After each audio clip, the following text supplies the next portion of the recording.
he's a one of one. And to me, I've never heard an album like this in my life, and I doubt I ever will again. This album is truly a one of one album. Hello and welcome to another episode of Music Awards Unite. I am your co-host Troy, and with me I have my friend and co-host Mark. How you doing, Mark? Hey there. And today we are going to be doing what do you call it? Hotel episode, actually. We've done one before, and it turned out very successful for us. So let's see how these turn out this week.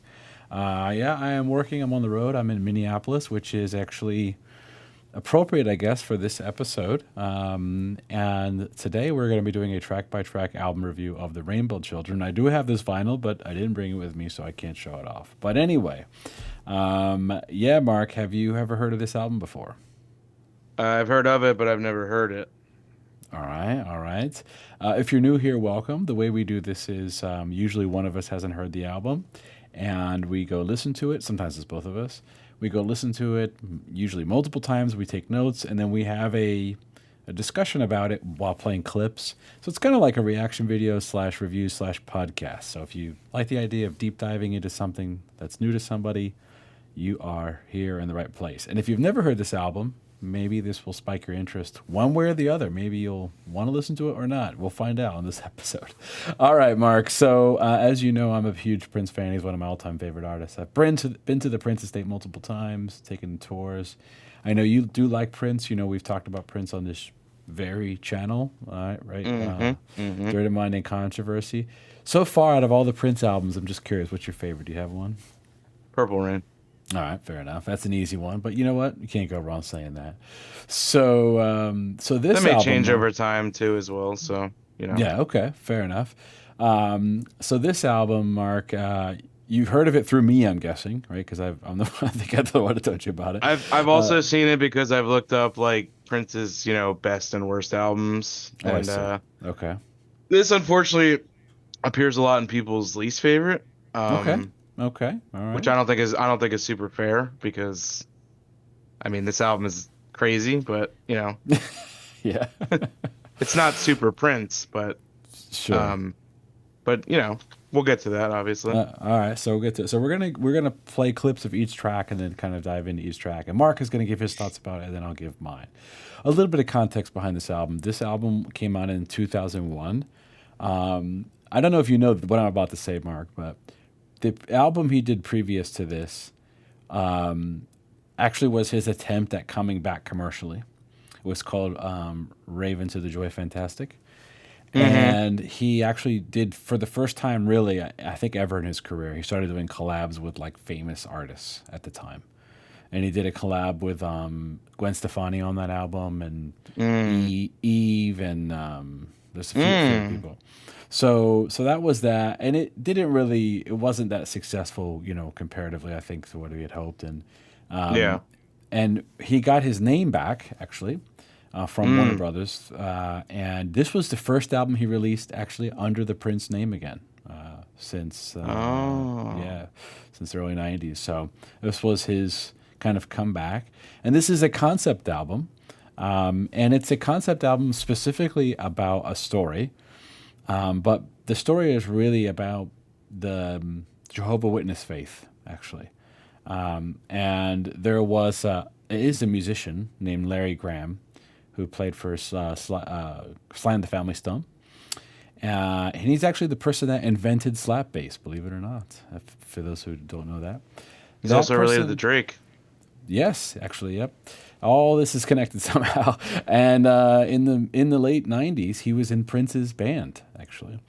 And in fact, during that Raven to the Joy Fantastic tour, there's a DVD that Prince put out, and you could see Larry Graham playing like with Prince during that tour. And what happened was, and I'm not an expert in Prince by any means, but I'm a longtime fan, so I do know some things. And what happened was there was a series of kind of tragic events that happened in Prince's life. And now I have no idea, specifically why. I'm just, guessing, right, making things up. But there was a series of tragic events that was factual. Number one, he was married to a woman named Maite, and they had a son, and his son died at 6 weeks old. from a disease. I'm not sure exactly what disease it was, but died at 6 weeks old. And apparently that was really difficult on Prince, as you can imagine. And it led, I don't know if that directly led, but he got divorced through that. And he was going through some really rough times, I guess. And I think his dad ended up passing away. And before this album came out, and really Larry Graham, who was Jehovah's Witness, kind of, I think, pretty much helped convert Prince to their religion, actually. And I'm going to try to stay agnostic of my opinion about these things. I'm just going to try to talk about the history of this, and when we get to the songs, because it is super relevant, this context for this album. And one of the things that always strikes me about this album, and he actually lost his mom right around this time too. So Damn. his both of his parents died around this time. Before this, he was married, got divorced, lost his only kid. And he had started dating a new woman, actually. And yeah, so that is at the time. So this album, to me, I always looked into this the storyline wise. And this is going to sound, maybe people would disagree with me. Maybe if you're Jehovah's Witness, you won't agree with me, and that's okay, right? We all have different opinions. But I always looked at this album as a bit tragic in a way. To me, this album kind of is written by someone who's going through a really difficult time and trying to make sense of the world and probably feeling very lonely. That's what I get out of it when I look at the lyrics of this album. So we'll talk about it when we get track by track. So yeah, I am going to play a clip from the first song on the album called The Rainbow Children.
So that's a little clip.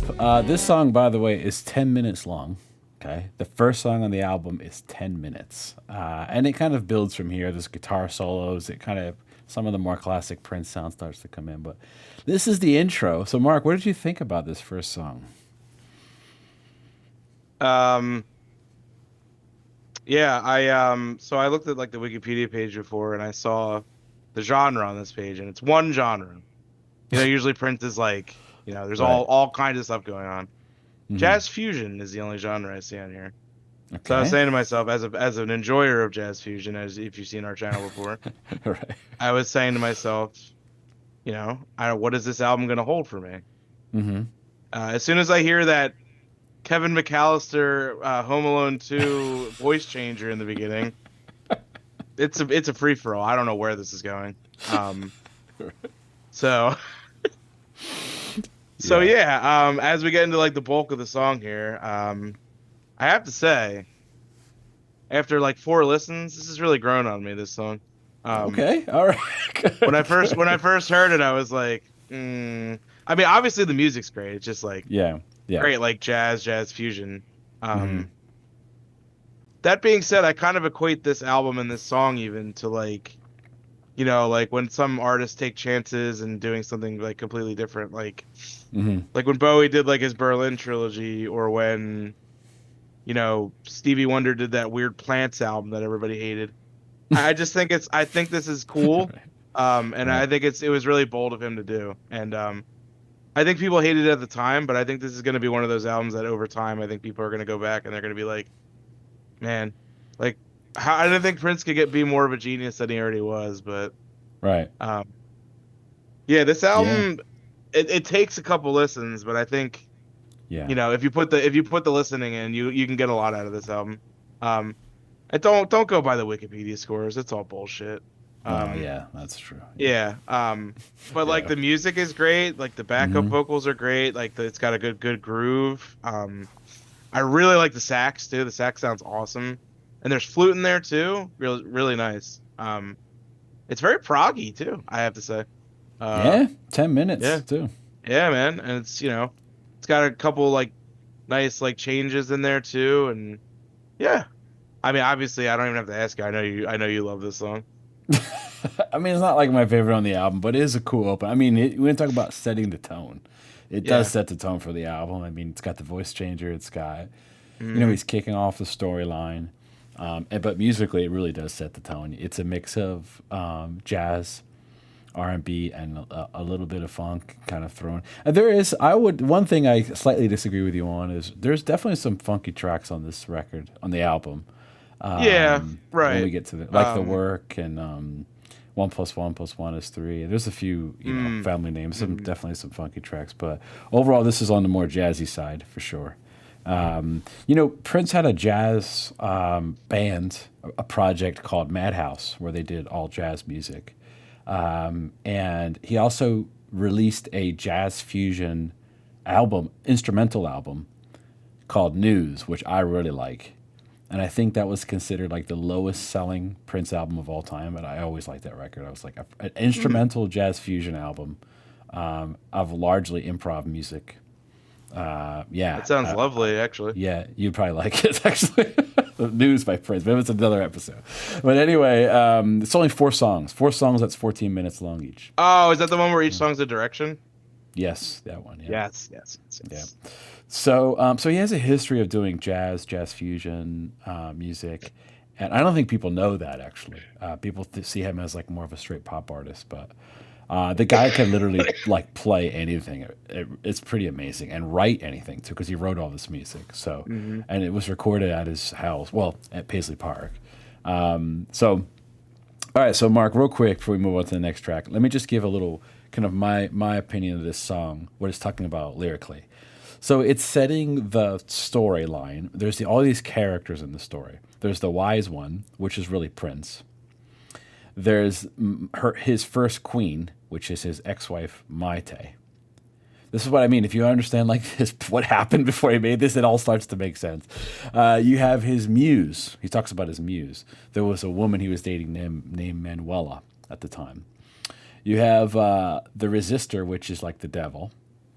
You have the palace, which is like a Paisley Park, and you have the one true God, which is the God that Noah worshipped in the Bible, and I guess whatever Jehovah's Witness, whatever they call their version of the Bible.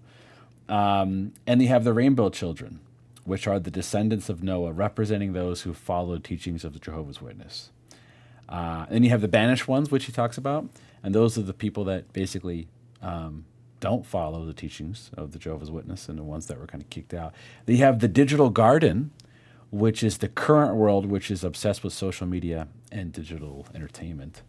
And last but not least, you have the work, which means spreading the good news of heaven, specifically by going door to door, handing out watchtower pamphlets, and reading from the New Translation. And that is true. Prince used to do that, believe it or not.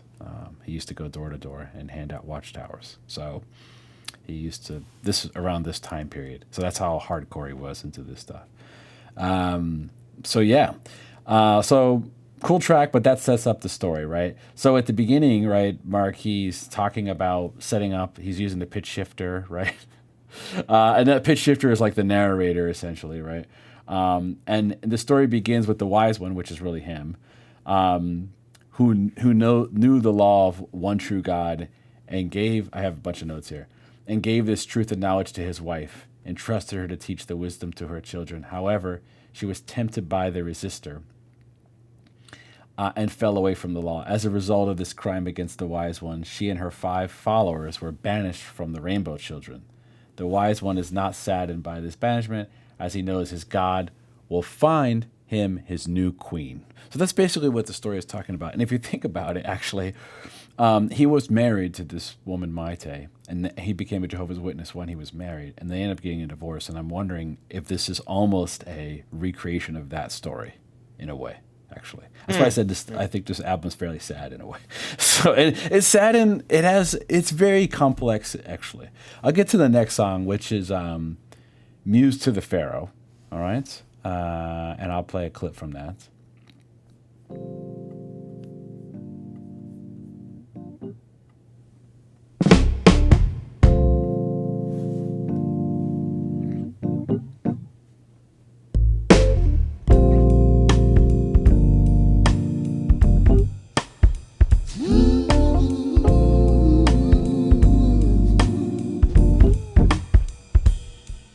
If she could be Muse to the Pharaoh, then one day she might be queen.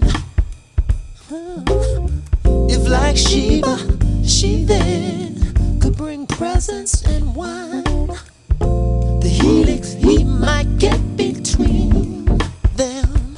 In other words, intertwine with the ebony and milk of her thighs. If she could be Muse and let him decide, perhaps she'd let him decide. She could be Muse to the Pharaoh. There is nothing he wouldn't give her, see. No, for the future of the nation rests in her belly. And if the proverb of the 31 and verse 10 becomes a song she sings again and again, she might be queen.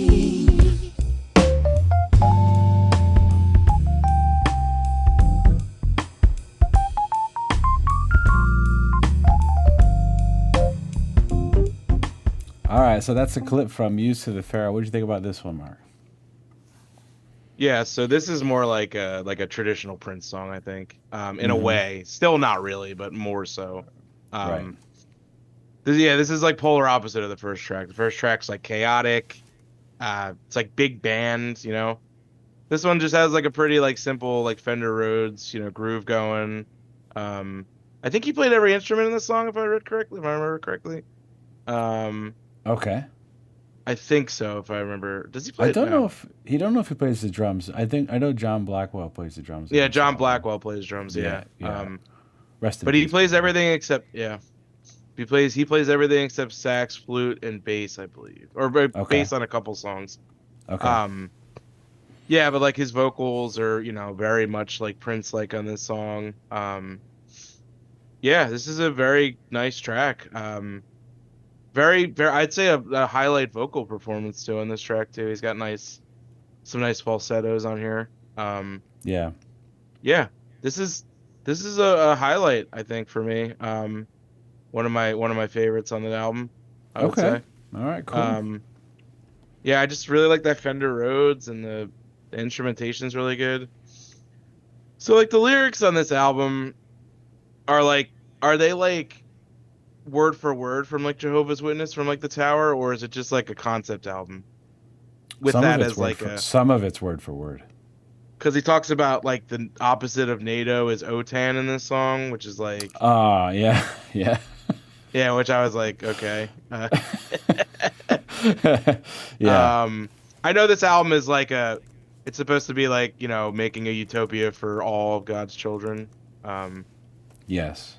yeah, so I don't know. But yeah, I think this track's great. I like it a lot. All right, cool. Thanks. Thanks for that review, Mark. Yeah, for me, this is a good one. This is a nice track, another groover, like a really soulful song, soulful funk song. Story wise, I have written down here that it's continuing the wise one focusing himself greater attention on his muse, questioning whether she become his next queen. So it's talking about his girlfriend, really, whether or not he's going to marry her or something like that. And there's many references to scripture in the Bible in this one. In particular, Proverbs 31:10, which speaks about the value of having a wife. And basically, he's using the scripture pertaining to devil in disguise. So some stuff in the Second Corinthians about that. And what's interesting about this is there's a very, very controversial, I'm not going to specifically say what he says in this song, but a very controversial couple lines towards the end, which got him in trouble in a way at the time. And this was really pre-social media, so you couldn't really get canceled back then, like I guess in a way you can now for saying something. But really, I mean, I'm not going to say it, but he describes two cataclysmic events that happened in the past, and he's comparing them. And put it this way, he asked the question, would you rather die or be sold? And, I don't know. I mean, I think going through this time, he was really kind of trying to find himself. This is what I'm getting out of it, right? And he was looking into, there's all kinds of things, not only about religion here, there's also a lot of things about race on this album. There's just a lot of what seems to me like inward looking and kind of trying to seek the truth in life. And this album kind of is almost him chronicling his own personal life through it in a weird way. So that's what I get out of it. Okay. So I don't want to get this video blocks or banned or whatever, so I'm not going to say anything. The next song is Digital Garden.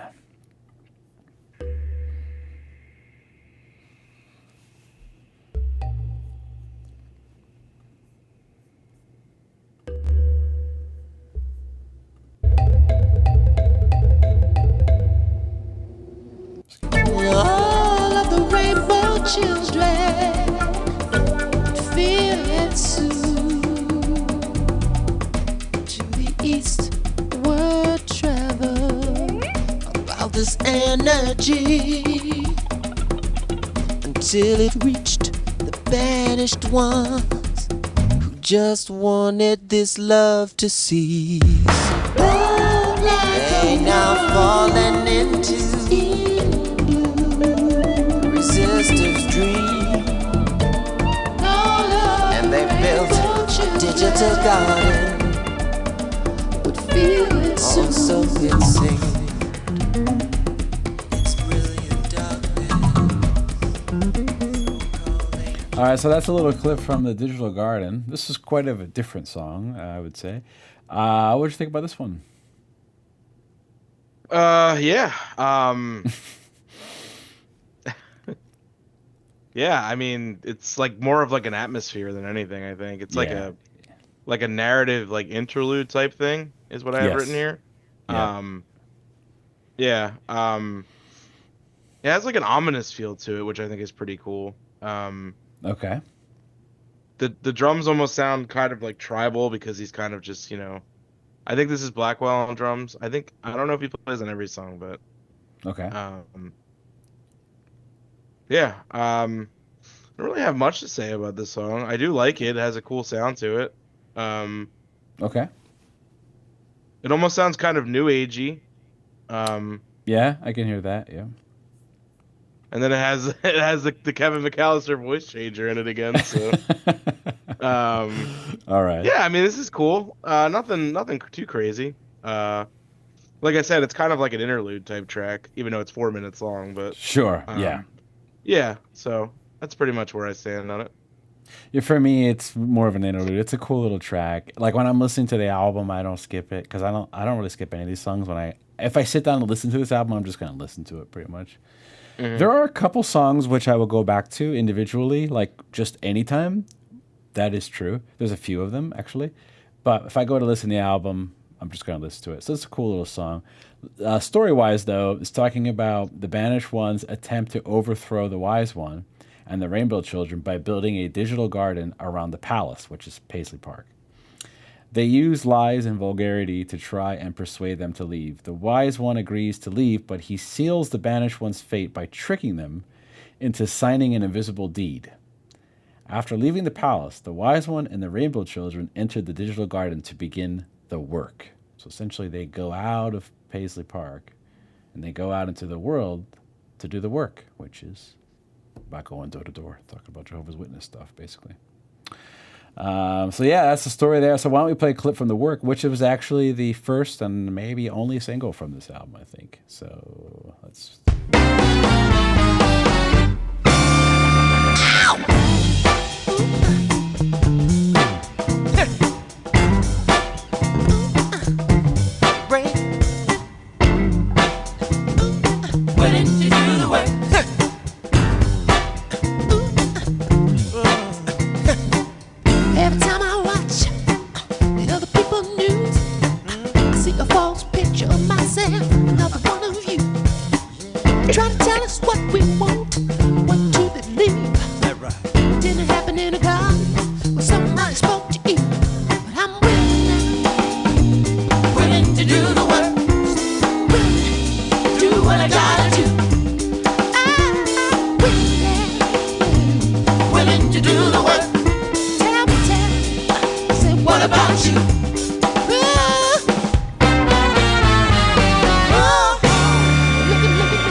So that was a clip from The Work. What did you think about this one?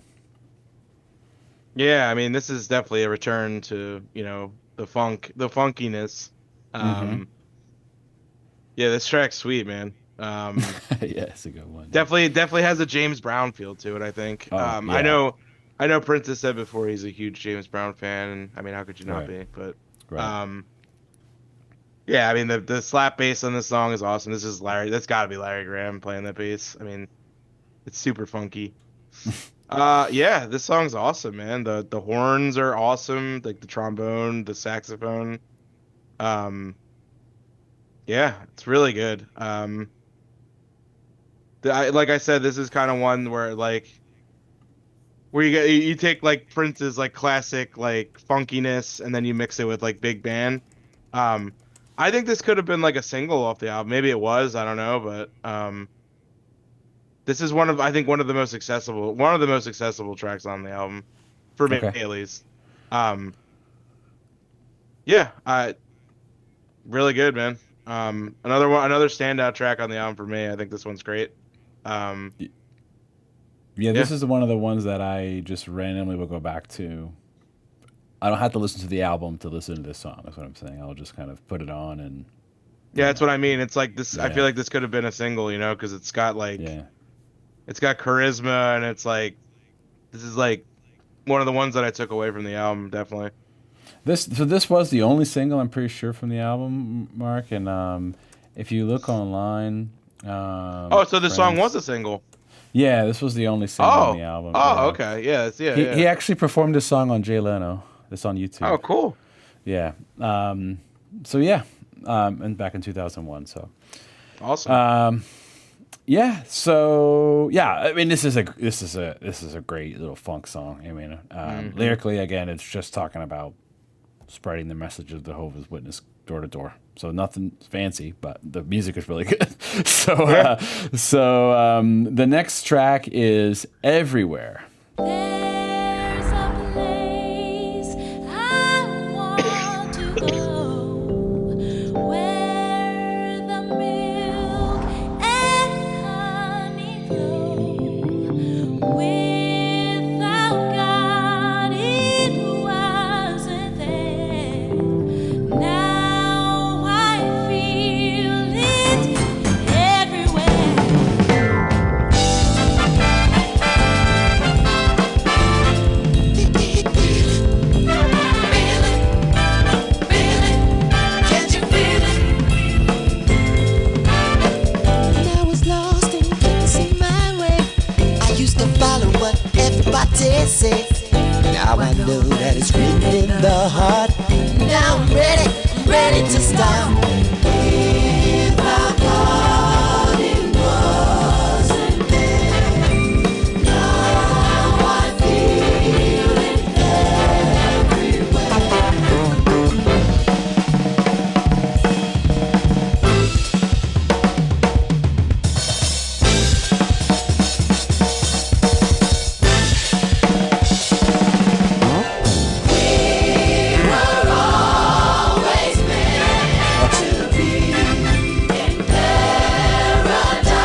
You gotta hear the breakdown part though.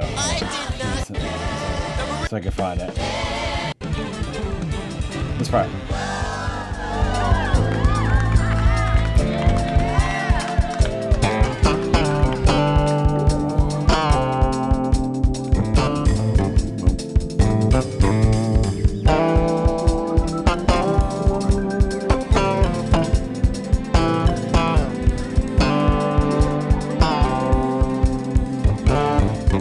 Come on, bass solo.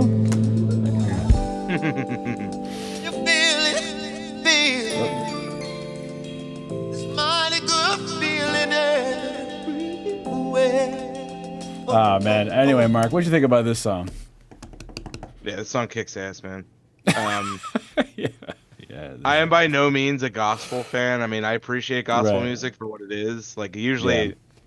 usually gospel music has like awesome musicians because I don't know, that's just the way it is. Right. Yeah, this song's awesome, man. It's almost like a victory track. Like it sounds like they're like celebrating kind of, you know. Yeah, I love everything about this track. The flute, the choir, like the choir vocals, really really good, man. That those snare rolls are fantastic. Great drum work, like great fills. Yeah, man, this is another one like back to back. I heard these two. I was like, damn. Yeah, why don't Troy's saying this album's like super weird, but I mean, it is super weird in some parts. But some parts, it's like, you know, like the lights coming down from the clouds, and it's like Right. some parts are just really awesome. This track is really, really cool, man. Yeah, like it's like I said, it has that like gospel. But you know what it reminds me of? Jesus Christ Superstar. Okay. Have you ever listened to any music from that? No, I haven't. Yeah. It kind of has like a gospel-y sound to it, but it's like fast paced and like really like, you know, it's supposed to be like really like heavenly kind of sounding. And that's really what I get from this album too. Yeah, I think this is one of the best tracks on the album for me personally. I totally agree. For me, this is top 2. Some days it could be my favorite. It's top 3 for sure, though. You know, I'm going to talk about what I love about the song, and then I'll talk about. Well, I'll just talk about the meaning of it, the lyrics, right? In the storyline, as a result of doing the work, right? He begins to feel closer with God than ever before, seeing God everywhere and everything, and simultaneously he's starting to fall for his muse, essentially fall in love with his girlfriend. So what I love about this song though is, I mean, musically the song is like, it's a 10 out of 10. It's a incredible, beautiful song. Forget what the song is talking about, right? But once you realize what the song is talking about though, it doesn't matter if it's Jehovah's Witness, it doesn't matter anything about that. To me, this song is such a beautiful song because it probably represents the feeling or emotion of happiness. And I can imagine, you know, I'm trying to be empathetic, right? Like, if you're going through a really hard time, like you lost your parents, you went through a divorce, you lost your kid, like it's got to be all this tragedy, right? And he trusts this friend, Larry Graham, right? And he converts to this religion. And a lot of people, when they first convert to a religion, are like in a bit of a honeymoon phase, you know? And where they feel like they can let go of all their grief or all their depression, you know what I mean, and give it away to somebody, and God in this case, whatever. And I would imagine that's a very, very beautiful feeling emotionally to have some kind of release that way, you know. And so to me, this song just seems like about pure joy, pure bliss, you know what I mean. And you don't necessarily I don't always interpret this stuff literally the way he meant it. Of course, he meant it a certain way. But to me, this song is just talking about, you know, if you're in if you've been going through a really hard time and you're kind of letting go of that and you're just seeing, you know, happiness or seeing hope, I guess, you know, through the darkness. And that's what I get out of this song. It's one of my favorite songs on the record. And to me, this is just an amazing Prince song. Not even, forget the record. It's really an amazing song. So love this song. That's my review of it. Yeah, it's great. And it goes right into something called The Sensual Everafter. I'm going to play a clip from that.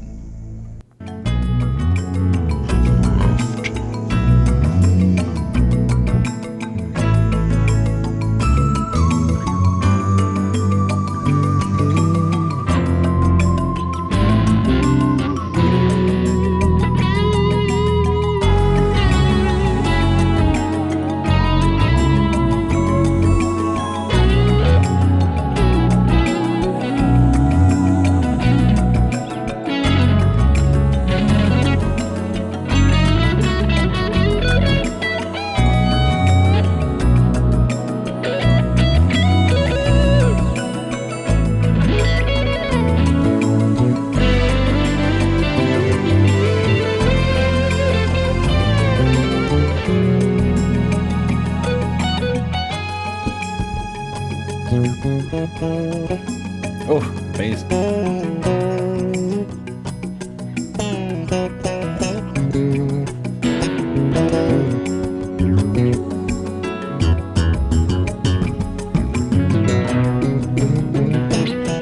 All right, Mark. Well, there was some. I don't want to turn it off. But there's some clips from, as you can hear, that was some clips from The Sensual Everafter. What did you think about this one? Yeah, there's another cool track. Sorry, I just heard a noise outside. It was like a No problem. siren or something. No problem. Yeah, this is like a. I don't even really know how to describe this song. It has like a, almost like a tribal sounding like shuffle to it. It's really interesting. Sorry, that noise outside is really annoying me. All right. I don't know what the hell that is. So like, it must be a train or something. Yeah, but it's got like this. I mean, it's. How do I even describe this song? Let me see. Okay. It's like, it has like trippy guitar and piano in it. I don't know. How would you even describe this song, really? I mean, the bass is awesome in it, and I think it's Prince. Yeah. It sounds like Prince is playing to me when I hear it. Yeah, it does.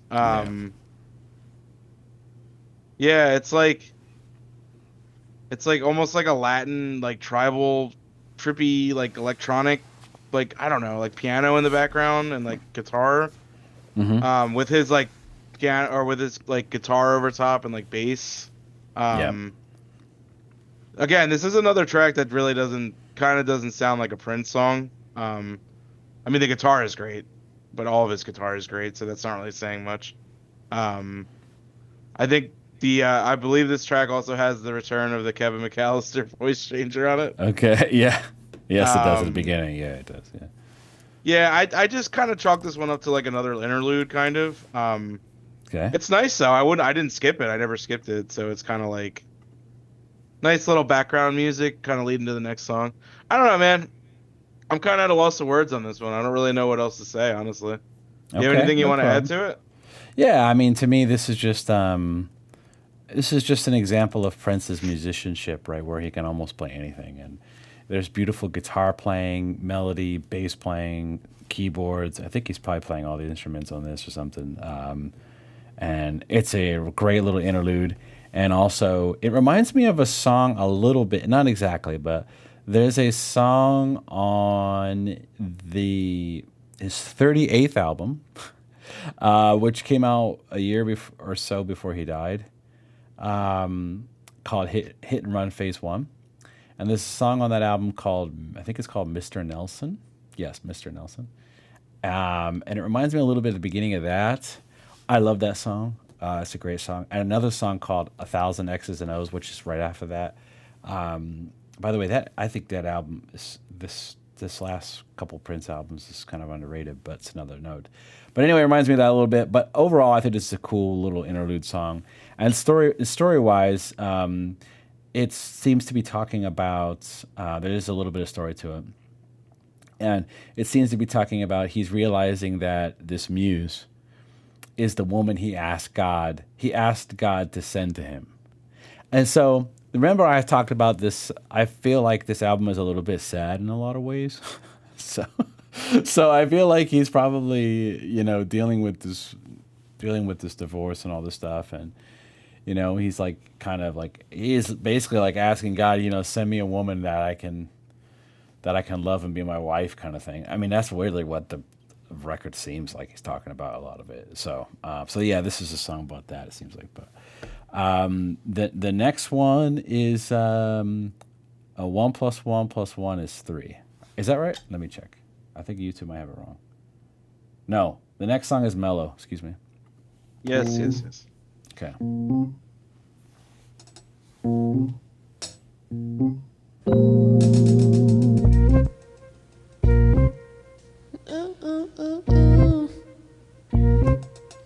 Wanna get lost in the mellow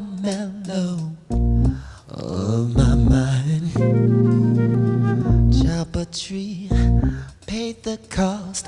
I'd rather have a glass of you, that's fine. Come on over, baby. Around 7, chill in your favorite chair. You can watch a tape of this mellow after party. Macy and Carmen were there. Besides, you know, it takes a while for me to do my hair. Oh, come on, get lost in the mellow.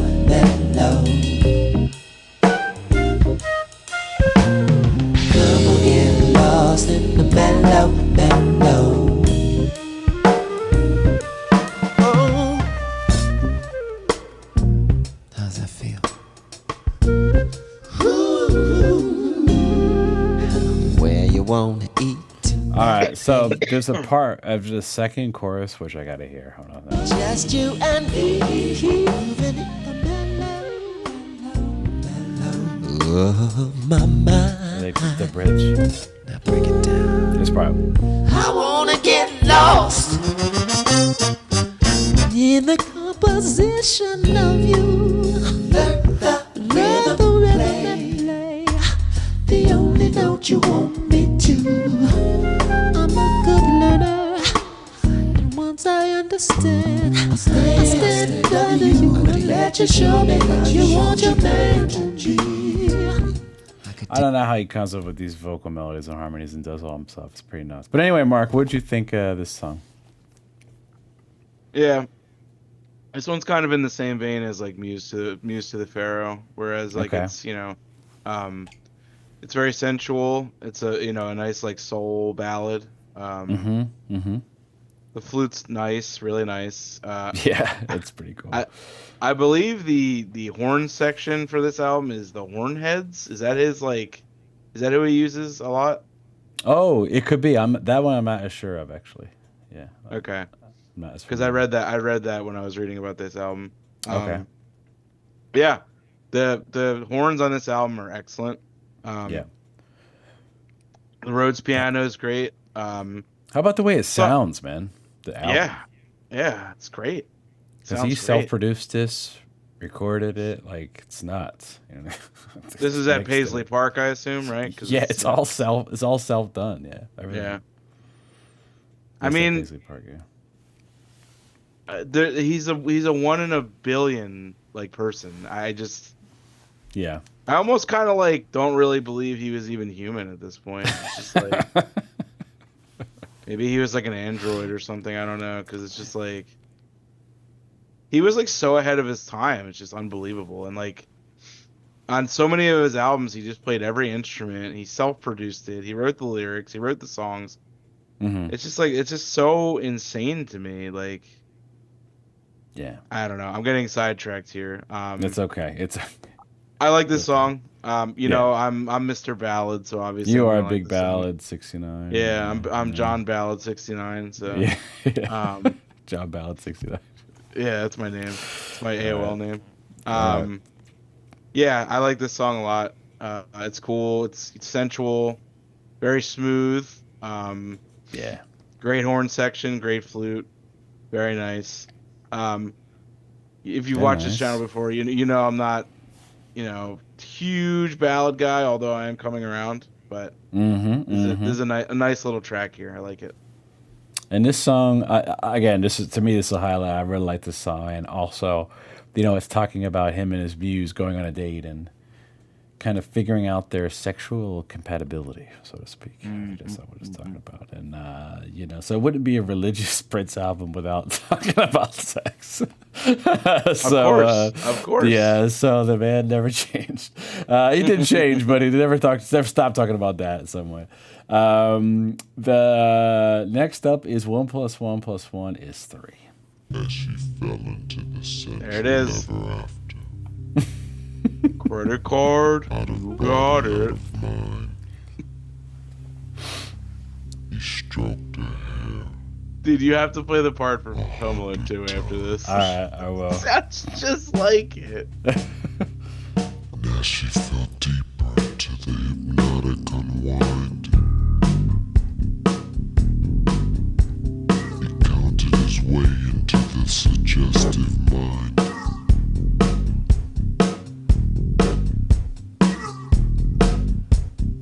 Planting a seed that bears fruit on the tree. He said, repeat after me. Repeat after me. Repeat after me. 1 + 1 + 1 is 3.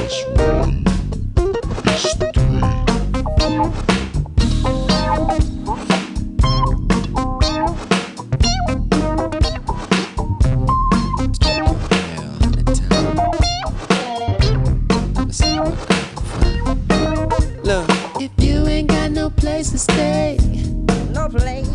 come on, baby, round this way.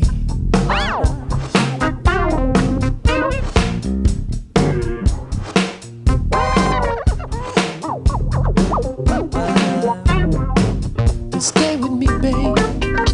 But let me tell you how it's gonna be. There's a theocratic order. There's a theocratic order. There's a way you gotta do things. This is how it's gonna be. If you wanna be with me, ain't no room for disagree. 1 + 1 + 1 is 3. Take your time and think it through. Think about it. If this is what you wanna do. Anyway, Woo, woo, woo. that was a couple minutes of 1 + 1 + 1 is 3. What did you think about this tune, Mark? Yeah, so we were talking about the track Everywhere. Remember that? A couple minutes ago. yeah. Yeah, this song is also really dope. Super funky. This reminds me of like The Time, honestly. It has that like retro 80s funky sound to it. Yeah, just the instrumentation's on point as usual. I mean, you can't really go wrong with this one, I don't think. Can you? No. You'd have to be a psychotic person not to like this song, I would say.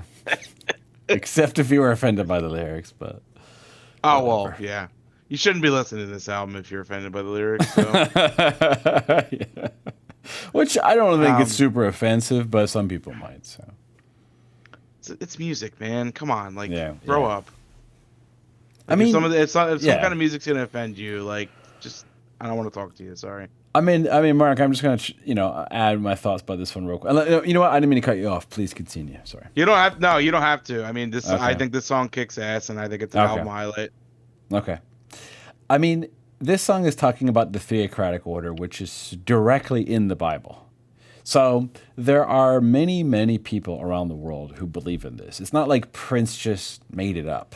You know what I mean? It's like talking about millions, if not billions, of people believe in the concept of the theocratic order, which is man over God over man, man over woman, woman over child. It's like a hierarchy structure that's in the Bible. Now, some people take it literally, some people don't take it as literally, but the point is it's in there. Some people believe it, and this song is talking about that. So if that offends you, okay. But I mean, this is not my belief system, but I understand this is what people believe, and whatever, you know what I mean? People are married and they have these relationships, and you know, maybe they're happy. I don't know. I'm just saying it's not the way I think about it, but you know, this is the way religious people think about it of this type. So it is what it is. But the song is funky as hell. Okay, it's classic Prince funk. In fact, Mark, there's a song called "Erotic City." Got to play the groove for this song. Check out this groove. I don't know if you know this song, but it's a B-side. Wait till you hear the bass line. You'll see what I mean. Imagine he was saying, ready? 1 plus 1 plus. It's very similar, actually, as to Erotic City. This is a classic, by the way. This is like a classic Prince tune. It's a B-side. So it reminds me of Erotic City. So immediately I'm like, oh, hell yeah. Like we're in there. First time I ever heard this. And my only other review of this song, Mark, because I don't want to talk too long about it, is when my daughter was when she was a baby, the only way, this is a true story, the only way she would fall asleep is if I danced with her. I would have to literally pick her up as a baby and dance around, right? And she would fall asleep on my shoulder and I'd put her in the crib. That happened every night for like a long time. And one of the songs that always worked, was this one I'm about to play for you, all right? Prince, 1 plus 1 plus 1 is 3, live. I'm going to play a quick clip from that. So this video, I have played this like every night for a year straight, this video. So yeah, you'll see what it sounds like live for a second. That's John Blackwell on drums. Turn the guitar up. Turn the guitar up. Come on, band.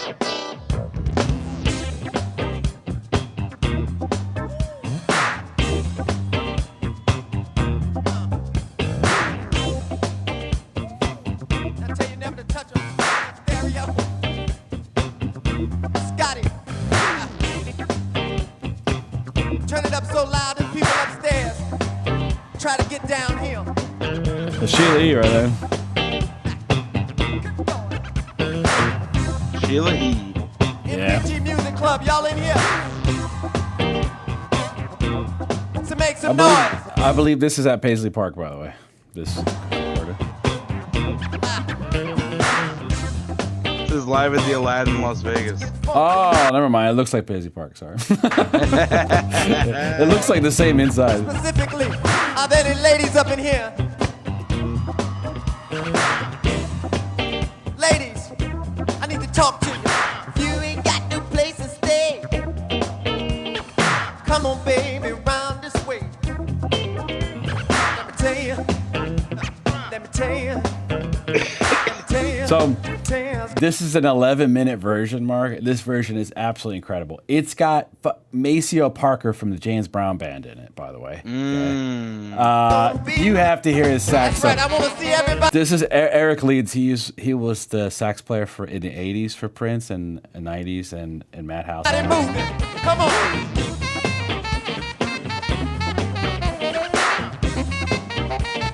Here's Maceo right here. Let's see. Nope. There we go. Hey, check this out. Maceo!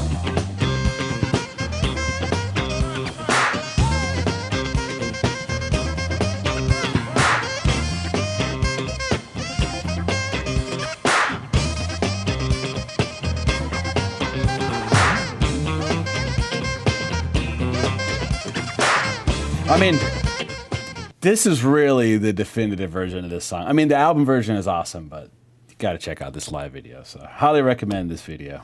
Even if you don't listen to the album, just go watch this video. Okay?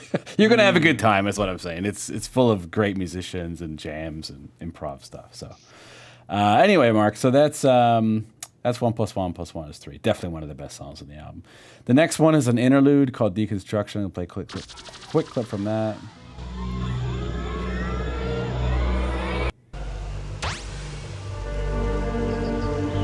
With the rains came the awareness that never again would anyone ever lay claim to the treasures I mean, this is just like a spoken word interlude, but yeah.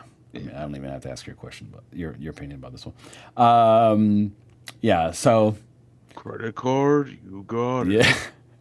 So this is talking about the deconstruction of the digital garden. All right. So this is talking about. The next song is Wedding Feast. It's a little clip. I'll play a quick Brother, clip from dear that. brother, I came as quickly as I could. The digital haze is broken. The banished ones are gone for good. Gone for good. Now there must be a wedding. Now there must be a feast. A feast, a feast, a smorgasbord at least. A brunch, a munch, a cake is just a piece, not just a vat of chitlins. This part reminds me of the part of that Genesis song, the Willow Farm. Willow Farm. Yeah, it's just like absurd part in the middle of it. We are what we eat, so we must eat a leaf. We'll dine under a tree. Unless it snows. It's like so random. Anyway, the next real song is "She Loves Me for Me," and here's a clip from that.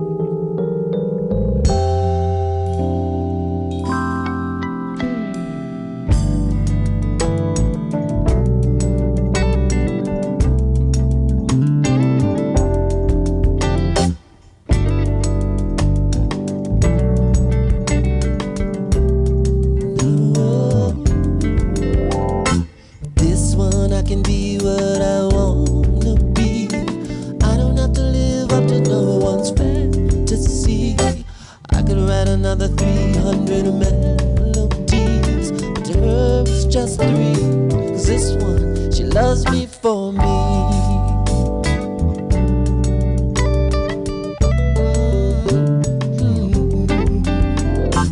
This one I don't even have to comb my hair. And one of the best parts about this song, in my opinion, is the bridge. This one I can tell I'm gonna play it clever, never go ahead. tell anywho. Besides, I'm the only one she. This part. This one, honestly, she loves me for me. When the night falls and she calls, I run to her side. 'Cause she got the ride that I like to ride. I like to ride it. This one I can take All right. over my mind. So that's a clip from "She Loves Me for Me." What do you think about this one? Yeah, another nice soul ballad. Unfortunately, this one doesn't have the horns in it, which is kind of lacking a little bit. Okay. I like those horns a lot. You know what I'm saying? All right. This is good though. It's another like very tender, like very intimate song. I think. Got that Fender Rhodes in there. Yeah, it's good, man. I like it. Like I said, this album really grew on me after a couple listens because like I was just like, I had no idea what to expect, and then I listened to it and I was just like, this is like all over the place. But Yeah. yeah, I'm on very subsequent curious. listens, I'm very curious, Mark, of when we get to, because eventually we're going to do like a Prince tier list, right? I'm Yeah. very curious of how you would compare your ranking of this album to the album that was right before it, which is his attempt to become a commercial artist again. That would be an Right, interesting comparison, like back and forth between like. I'm almost wondering if you'll like this more, to be honest with you, but we find out later in another episode, I guess. But yeah, so you like this one? yeah, Overall. yeah, Okay. yeah. Yeah, me too. This is one as a highlight for me, and I think in the story, and in real life, I think these two are totally married. The story in the real life, he ended up marrying his girlfriend in the Muse in the song, and her name is Manuela in real life, and he ended up getting married to her, and I think this is a song about that actually. So he's asked God for this muse and wife. And he got married. Unfortunately, in 2007, they got divorced, but we won't have to focus on that. We can just focus on the happy times, you know? So, Yeah. he got so at this time, he was very happy that this came through. And, you know, maybe he felt like things were coming together for him, you know, after all these painful times he must have been going through, right? And that's what it sounds like for these last, this song and a couple of last songs at the end of the album. So, The next song is Family Name.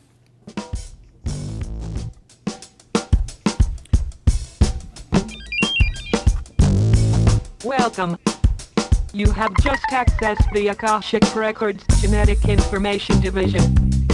This program is required for those wishing to attain a marriage. Is this like Microsoft Sam? What's the female version of Microsoft Sam?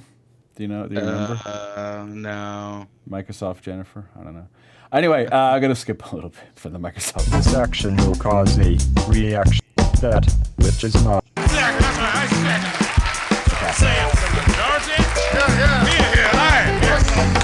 Come on, keep it moving here. Come on now. What's your name, boy? Well, that ain't now. It's Tom Lynch. Mirror, mirror, what you see? Have I still got those dark clouds over me? Or am I really feeling what I feel? The last days of the devil's deal. Oh, mirror, what you see? Devil, devil, what you know? You've been here since 1914, but now you got to go. You've been hiding behind corporate acts. You want a war, but you can't fight. Oh, devil, oh, you got to go.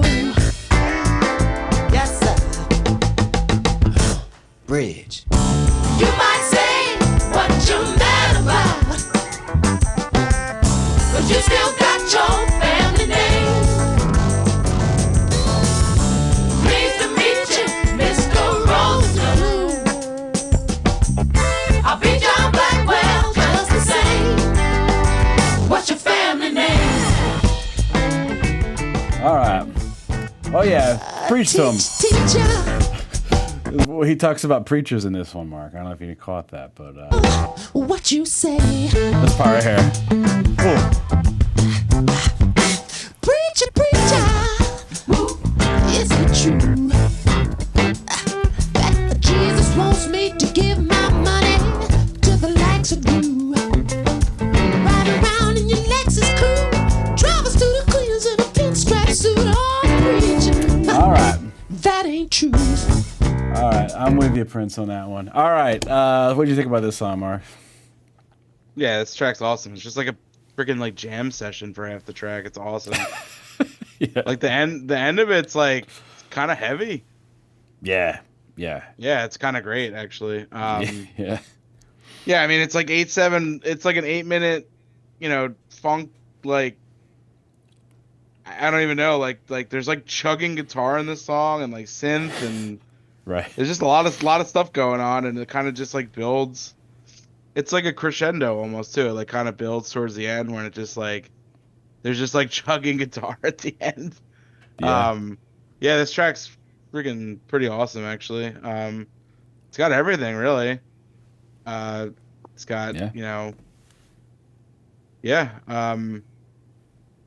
if I remember correctly reading the lyrics, I think this is like a pretty big political song, lyrically wise. Mm-hmm. Yeah. Um, This is one of the controversial ones too. yeah, I remember this is like, what were the lyrics? He was like, I mean, most of these deal with racism, but I think this one kind of does, kind of like blaming America too for like over racism. And I didn't really like read in too much into the lyrics on this album. I kind of focused more on the music.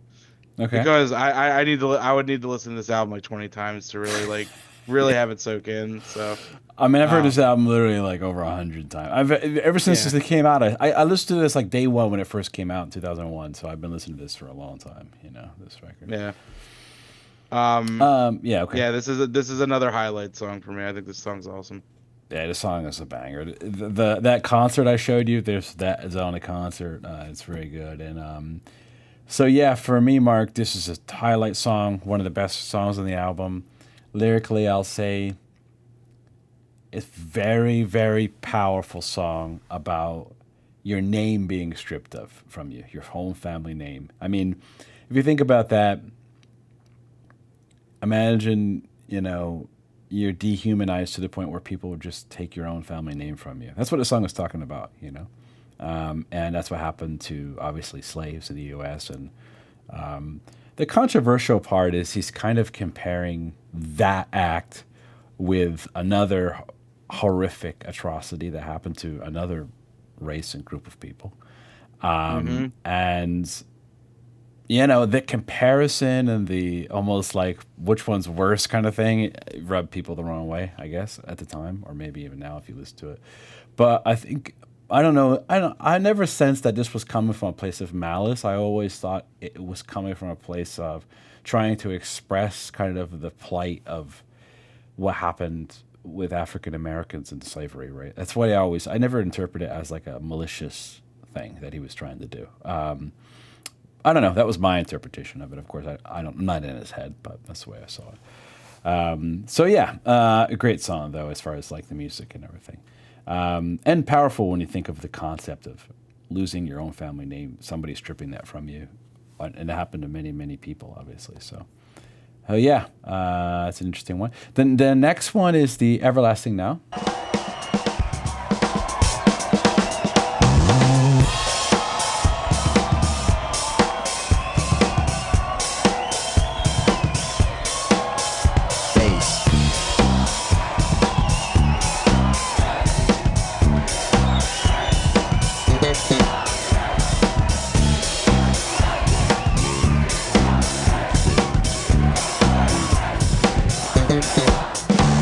I knew this dude, he was very cool. He used to rule until he went to school. Not a normal school that breeds a fool, but the one that teaches men aren't fit to rule. That's when he took his pearly crown. He raised it up and spun it round and tossed it into the deep blue underground. No longer led by the ways of man, he looked for the kingdom deep within. That's when the drums in his head began to pound. Don't let nobody bring you down.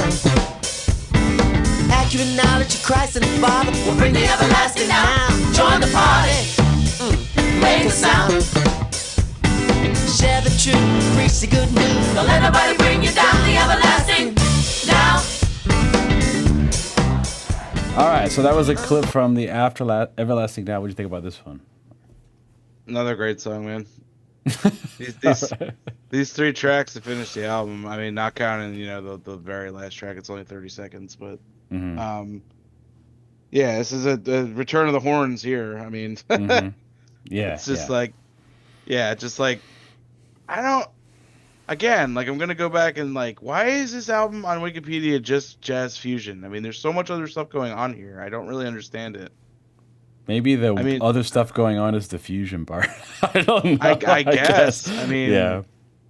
This is another song that kind of sounds like a celebration too. I mean, I assume the lyrics would have something to say about that, but it's like a finale track for me, and it's like super, super funky, and the horns are great. He does that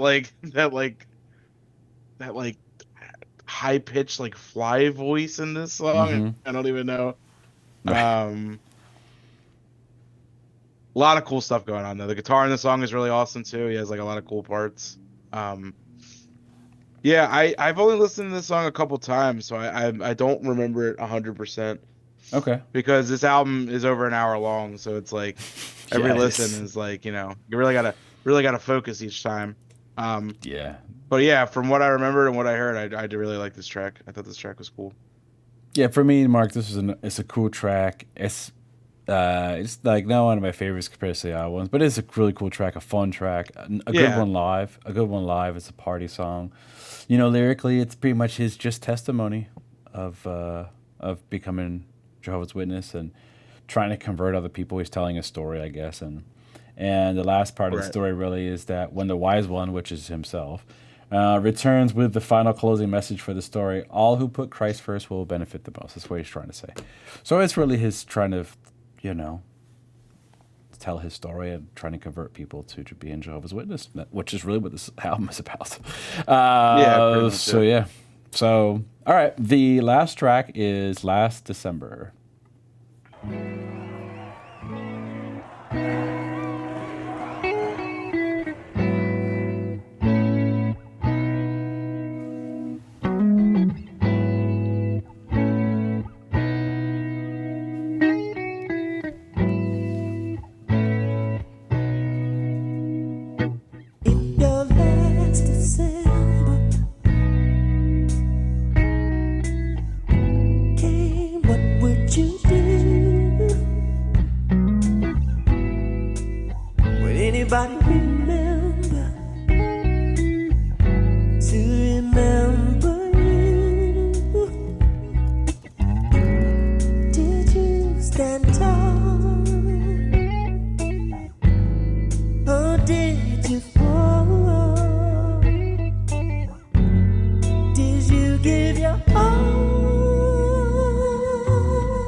did you just plan on leaving without wondering why? Ooh, was it everything that seemed? Did it feel All right, so that was a clip from last December. Mark, what did you think about this tune? It's a very deceptive track because on the surface it sounds like a nice 8-minute ballad and gospel ballad, and then you get to Right. certain parts in the song and it's just like kind of explodes and almost honestly, these parts kind of made me think of like Dream Theater. Not even kidding. Wait, which part? Which part? So there's like the one part like hold on, let me see.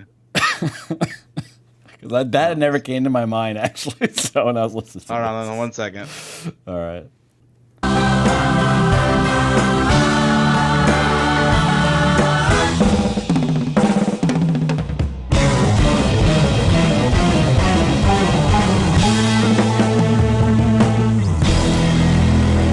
Yeah, I hear what you mean. Yeah.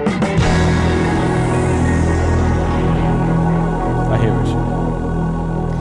But there's like a couple parts like that in this song where it kind of just like breaks out in this like really rockin' like jammy like parts with the guitar. Yeah, And it's pretty cool. And then he has like fuzz guitar in the middle too with like a solo and like Right, right. yeah, there's like this song's like really all over the place, but it's pretty awesome too at the same time. Yeah, I agree. Yeah, it's a cool ender, right? I mean, it's a cool way to end the album, and lyrically, it's not my favorite, but it's it's a pretty common religious thing to say what'll happen if you died tonight, kind of thing. That's really what it's talking about. Yeah. Where are you going to go to heaven or not, and stuff like that. But yeah, musically, the song's awesome. I think it's a nice. I mean, thematically, it fits the album, and it fits the closing of the story, I would guess too. But yeah, I would say it's a cool song. So overall, Mark, sounds like you didn't hate. I was worried you were gonna hate this album. I thought you were gonna be like, man, he's really not gonna like it. Okay. I don't think I could really hate anything that Prince has done, man. I just, All right. He's too like respected of a musician to really. I don't think the man's capable of making anything that would be considered bad. Okay. You may not like it as much as other stuff, or you may think it's too weird, which it definitely is. But to say it's bad is just like that's just ridiculous. It's so far from being bad. It's not even funny. Like, yeah. it's just him, finding new purpose in life and trying something different. And people didn't like it. And like he didn't give a shit if people didn't like it. He never gave a shit if anybody didn't like it. That's why he has hundreds upon hundreds of unreleased things in his vault. Like he just tried a lot of different stuff, and you have to appreciate that for what it is. And I mean, Prince is gonna go down, even if he hasn't already, as like easily one of the most gifted musicians that's ever existed. So Sure. Totally agree, Mark. I mean. One of the most, you believe it or not, I think he's super underrated because people still compare him to people like Michael Jackson as if he's some pop star. You know what I mean? yeah, And it's like Prince is like one of the greatest musicians, just period, who ever lived. Forget the fact that he had all these famous like pop style songs, right? That's just the bonus. Like if you listen to the Rainbow Children, if you listen to News, if you listen to many Prince albums that weren't famous, you're going to hear some amazing musicianship, playing, songwriting, everything. And then you combine the fact that he had these major hits too, you just kind of got it all. On top of that, Mark, he could perform everything even better live and sing it all perfectly live and dance his ass off live and play all the instruments live. It's not, it's just, there's literally no comparison because you can't even, like someone like James Brown who can sing and dance, right? Like Michael Jackson who can sing and dance and all that. But this guy can sing, dance, play all the instruments, write all the music, produce his own stuff, mix his own stuff. I mean, it's just, he's a one of one. And to me, I've never heard an album like this in my life, and I doubt I ever will again. This album is truly a one of one album, which is why I think you know, you should consider, if you're out there still watching this, if you haven't really heard this. By the way, thank you. It's been a long time. Number two, go check out this album. You know, when you first put it on, it might be off-putting with the deep voice and all that, the Home Alone voice, and just ignore that for a little bit and just kind of listen to the music and then follow along. And even if you're not Jehovah's Witness, because I'm not, I can still appreciate what he was going through and the way he put this all together as a concept, right? The way he was able to interweave a story, the way he was able to interweave his personal life with this kind of story. And there's a sadness in it, and there's also happiness in it. Both. It's kind of got both sides to it. So I think for me, I know people would disagree with me. It's definitely not Prince's best album or anything like that, but it is. It's a bit of a work of genius in a way. I mean, musically, it's a lot of this stuff is like totally. It's like incredible musically, actually, and yeah, I think it's a pretty brilliant album that's totally underrated and no one ever talks about.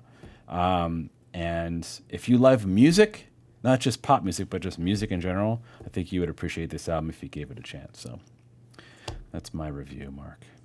So I agree. I think it's an album that has a lot of stigma around it, and people. It's cool to say it sucks or to give it a bad score, but I mean, Right. at the end of the day, I didn't hear anything bad on this entire album. I thought this album was cool. right. Is it a traditional Prince album? No, but I mean, Yeah. what is a traditional Prince album? Honestly, like you're not every album's not going to be Purple Rain, Right. So And most I think that- most Prince albums sound pretty different from each other. Actually, they do. Yeah. I think if you really like Prince, you should give this album a listen, give it a chance, and enjoy it for what it is. Because, like you said, I think it was a man going through a very big emotional crisis and a lot of loss. Mhm. And he found something that he could believe in, and he was excited and wanted to make an album for it. And I mean, Yeah. there's really no better musicianship out there than Prince on this record. So, Right. so I would say, Prince fan, not a Prince fan, just an admirer of music. I think it's worth a listen. So. Totally. Couldn't agree more, Mark. Well, thank you for doing this. If you're still watching, by the way, thank you. We appreciate that. We have a free community Discord. It's our big music club where you can come in there and you can talk about this album or any music you want. 100% free. The link for that will be in the pinned comment. It's better than Facebook groups, It's better than all that because it's like live. You could talk to everybody in our community live and it just goes back and forth, It's no stupid trolling and posts and all that. So come and join that if you want. Love to see you. What do you think about this album? Let us know what you think about it in the comments. Is this your first time hearing it? What did you think? What are your favorites? If not, if it's not your first time, what do you think? Also, give us a like. We'd appreciate that. Also, share the video if you think this is the concept of people doing reaction reviews and podcasts together. It's cool. Share it. And only about 5% of our viewers are subscribed, so it would really help with the channel if to get a subscription from you. And as you can see, we hope to do interesting content and not the same old stuff. And if that interests you, give us a subscription. All right. Well, Mark, until next time. Goodbye. See you later.